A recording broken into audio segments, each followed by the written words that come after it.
So, what do you think Putin's view of nuclear war?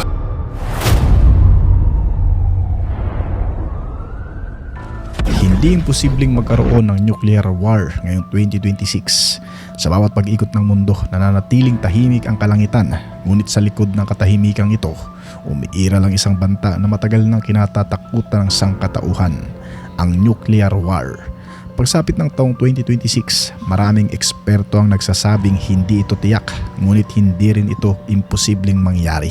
Ito ang kwento ng isang panganib na patuloy na bumabalot sa modernong mundo. Isang pamana ng Cold War. Ang konsepto ng nuclear war ay hindi bago. Nagsimula ito noong kalagitnaan ng ika-20 siglo sa kasagsagan ng Cold War, na kung saan ang malalakas na bansa ay nag-ipon ng sandatang nuclear bilang panakot at panlaban. Ang prinsipyo ay simple ngunit mapanganib, na sinasabing kung sisirain mo ako, sisirain din kita. Hanggang ngayon ang doktrinang ito ay kilala bilang mutually assured destruction, ay patuloy na humahawak sa balanse ng kapangyarihan. Ang mundo ngayong 2026 ay mas komplikado at mas mapanganib. Pagsapit ngayong taon, nagbago ang anyo ng pandaigdigang tensyon. Mas maraming bansa ang may nuclear capability. Mas mabilis ang misinformation at cyber warfare, kaya mas tumataas ang tensyon lalo na yung magkakalabang bansa. Mas mahina ang tiwala sa pagitan ng mga superpower. Mas madalas ang regional conflicts na may potensyal lumaki. Kaya hindi na lamang ito laban ng dalawang kapangyarihan. Ito ay isang multipolar na mundo kung saan isang maling hakbang, maling impormasyon o maling interpretasyon ay maaaring magdulot ng sakuna. Ang apat na mga posibleng sanhi ng nuclear conflict. Hindi karaniwang nagsisimula ang nuclear war sa simpleng desisyon. Madalas ito ay bunga ng escalation ng conventional na digmaan. Isang digmaang lokal na lumalawak dahil sa pakikialam ng mas malalakas na bansa.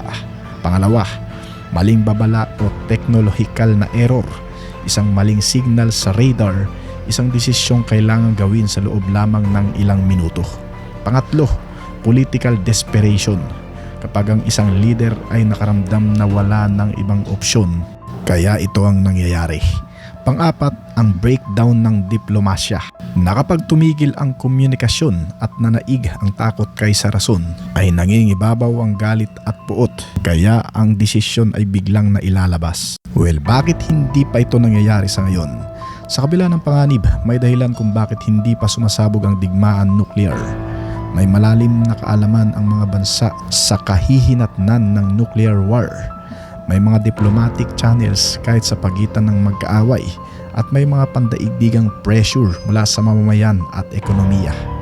May mga kasunduang layong limitahan ang paggamit ng nuclear weapons, at batas na kung sino man ang lalabag ay may kaakibat na responsibilidad. Ngunit ang mga hadlang na ito ay hindi permanente. Maaari silang masira kung patuloy natataas ang tensyon. Ano ang maidudulot nito para sa mga karaniwang mamamayan? Ang nuclear war ay hindi lamang usapin ng mga lider at militar. Ang epekto nito ay pagkawasak ng mga lungsod, pangmatagalang radiation, pagbagsak ng ekonomiya at supply ng pagkain, at panghuli, pagbabago ng klima na kilala bilang nuclear winter. Ito ay digmaang walang tunay na panalo. Ito ay isang paalala na habang may sandatang nuclear, may kaakibat na responsibilidad. Ang hinaharap ng mundo ay nakasalalay hindi lamang sa lakas ng armas kundi sa talino, diplomasya at pagpipigil ng sangkatauhan.